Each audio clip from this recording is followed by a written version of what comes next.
per nosaltres és molt important i és una prioritat pel Departament l'audiovisual i és una prioritat pel Departament l'audiovisual en català.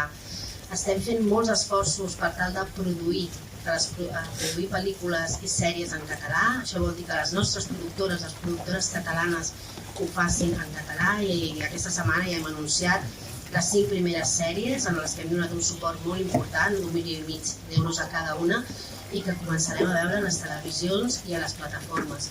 Però també és molt i molt important el doblatge i el subtitulat en català. La veritat és que estem fent molts esforços des de la Secretaria de Política Lingüística i avui aquest esdeveniment no podia ser d'una altra manera. El 2009 no vam aconseguir veure aquesta pel·lícula en català i aquest any, el 2022, una de les pel·lícules que creiem que tindrà més demanda d'espectadors i que per tant veuran més persones a tota Catalunya ha de tenir aquesta disponibilitat lingüística.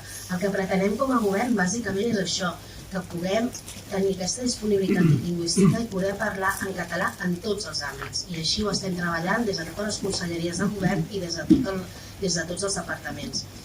Per tant, què necessitem? Necessitem d'escollir que aneu a veure les sales en català, que trieu el català, que les plataformes busqueu l'àudio en català, perquè també estem treballant moltíssim amb totes les plataformes.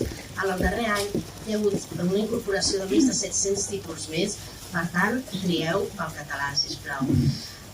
Res més, només dir-vos que gaudiu de la pel·lícula, que ens posem les ulleres i que entrem a Pandora a veure aquesta vegada què ens porta. Moltes gràcies a tots. Bona tarda.